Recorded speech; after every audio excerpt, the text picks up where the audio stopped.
Welcome to the Forge. Today is going to be part 2 of our rounding hammer build. Now this is the hammerhead after part 1, and if you haven't watched that video, I'll put a card up at the top here. I really encourage you to go take a look. So we had some issues in the first part. The guillotine that we were using to set the trough lines left some marring. It jumped out. It was very complicated to use. We're going to need to clean that up. We're also going to need to dress the rounding face here. We didn't have a cupping tool, so we don't have quite enough convex. So it's going to be a lot of hand filing and probably a little bit of grinding as well to get that cleaned up. The first thing that we need to address though are these trough lines.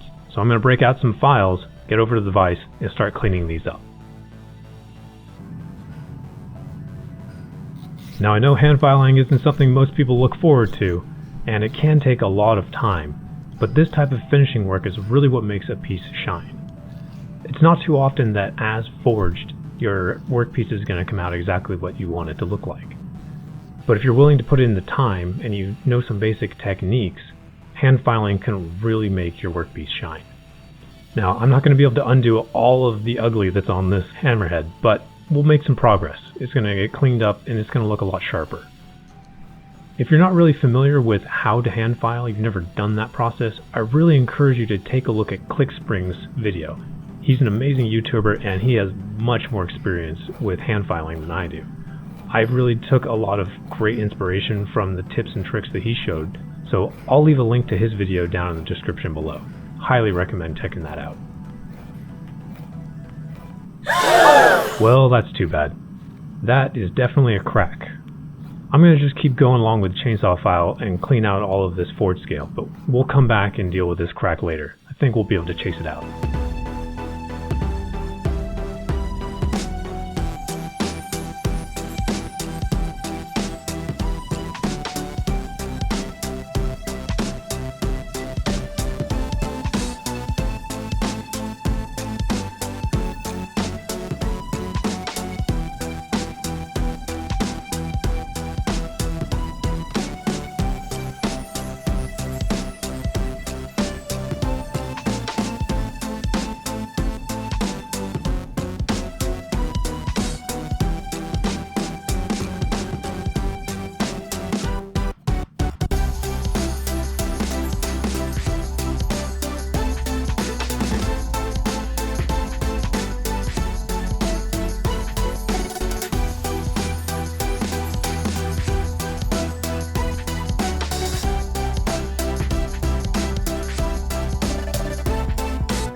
Alright, it's already starting to look a lot better if you ask me.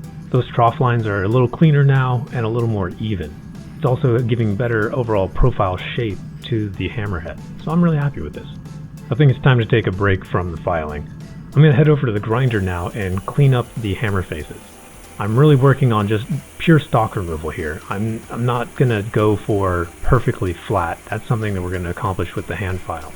If I didn't have a grinder, I'd probably use an angle grinder or some kind of other power tool just to tear through this scale. It's moving a lot of material really quickly. That's the only reason I'm using it. I could have done this with hand files, but it would have taken forever and nobody wanted to watch that.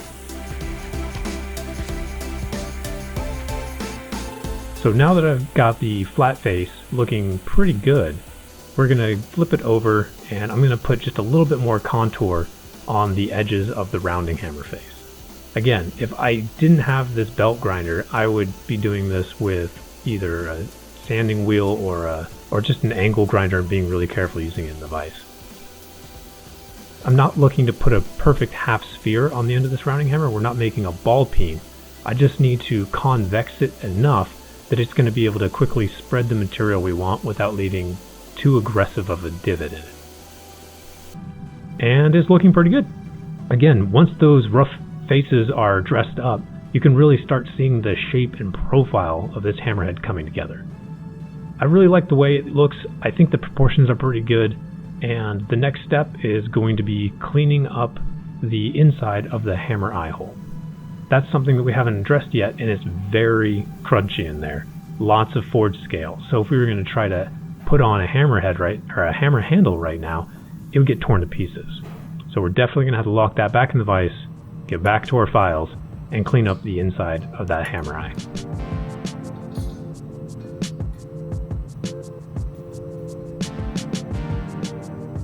I learned my lesson from earlier today, and now I've got a stool and I'm getting comfortable.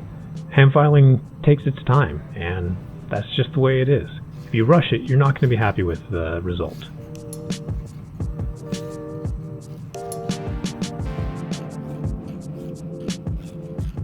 Once I've cleaned out the bulk of the material with the chainsaw file, I'm going to come back here with a finishing file and just take off any burrs on the outer edge. I don't want the wood of the handle to shear when I'm putting it on, so I don't want there to be too sharp of a corner there. And so breaking that corner down with some finishing files will just make sure that when we put the handle on later, it'll be an easier process.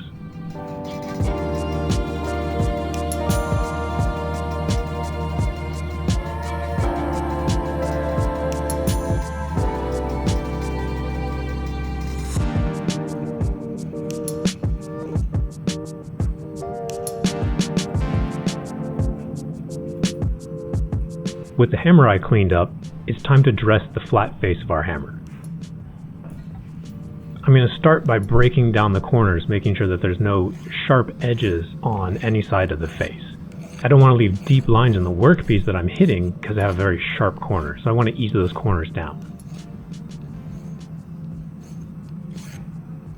Once the edges and the corners have been eased down, I'm going to use a coarser file to go across the flat side of the face. My goal here is to get an even and flat face, which I trust the files to leave a flat face much more than I trust the grinder that I roughed in with.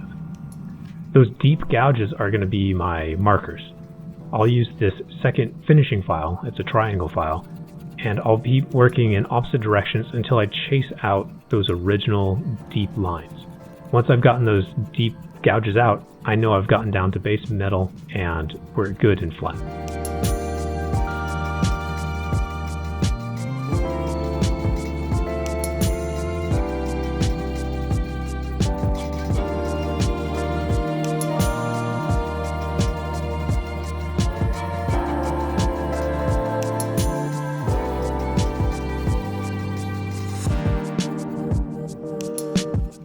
This process takes a little bit of time, but it's actually really peaceful.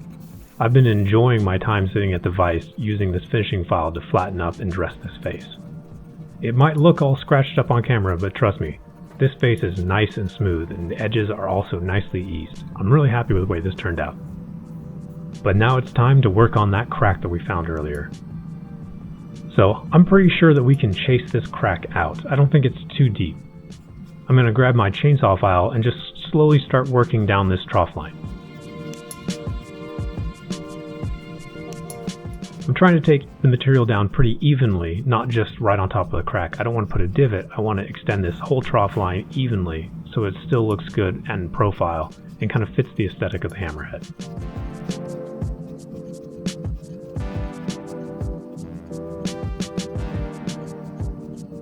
Excellent, we were able to chase that crack out. If that crack went too deep, we would have to start all over, so I was really concerned. But now that we've gotten past that little calamity, we can finally get over to the forge and start getting ready for the heat treatment. The first step is going to be doing a normalizing cycle. We're going to heat up the hammerhead to its critical temperature and then let it cool down to room temperature slowly in the air. That's going to relieve all of the stresses that have built up inside of the metal so that when we go for the heat treat, the metal will be in a nice even solution. We want to make sure that we bring up the temperature on the workpiece slowly and evenly. I don't want any hot spots to develop, so I'm going to be flipping it, rotating it pretty regularly.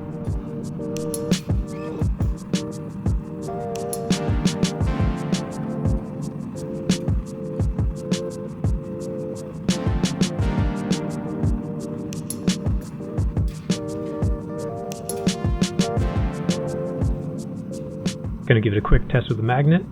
It's non-magnetic, so we're going to go ahead and let this cool down slowly to room temperature. Alright, I'm very impatient, so I keep checking this thing like every 5 minutes. Still too hot. It's getting closer, but yeah, still too hot. Alright, how about now? Feeling pretty good. You know, I think, yep, that's going to work. The next step in the process is the hardening. We're going to heat the hammerhead back up to its critical temperature. That's when it goes non-magnetic.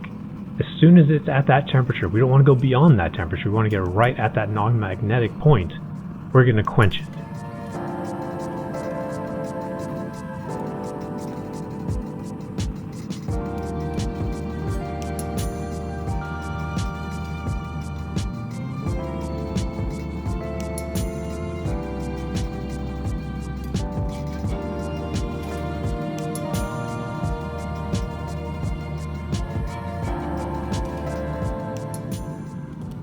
Okay, it's looking pretty good. I think we're almost there. Let's give it a quick check with the magnet. Oh yeah, that's the point. Now it's time to dunk. Here we go for the quench.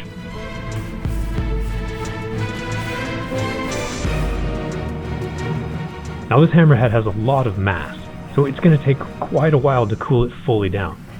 When you pull this thing out and it's still steaming, you got to keep going. Don't give up on the quench. Even when it's not really steaming and you touch it, when you feel that heat still coming from the core of the hammerhead, you got to keep going. This thing has to be fully cooled down if you want the hardening to take effect. You don't want to just do a light case hardening. And here we go. So this is our hardened hammerhead. I know we did all that filing and we cleaned up, had nice shiny metal, and then when we would go through the normalizing and heat treat cycles, we lose that. But don't worry. This scale is nowhere near as thick as the original forged scale, so we'll be able to clean it up quick. We're going to do a quick hardening test here with some files. I'm going to try the chainsaw file. Oh yeah, this hammerhead's nice and hard. I went ahead and cleaned up the trough lines and the faces off camera. Since you already watched me do that work once, I figured you didn't want to see it again. And it's looking great. I'm really happy with the way that this turned out. But we can't leave it this hard. It's too brittle. It'll chip as soon as I hit something with it. So we gotta go throw it in the oven and temper it down. 2 2-hour cycles at about 450 degrees is gonna be just right to temper this hammerhead. Here you can see the finished hammerhead. It's looking great. I'm super happy with how this turned out. I think all that work that we put onto dressing the faces and cleaning up these trough lines really makes this hammer shine. Even though it still has some marring and it's not perfect, I'm really proud of how it turned out. I'm going to have a lot of fun using this, but that will have to wait until the next video. In part 3, we'll be putting on a handle and fully finishing this, as well as giving it a good test drive. And don't worry, part 3 should be ready pretty soon. Thanks for coming along on the project, and I hope to see you guys in the next video.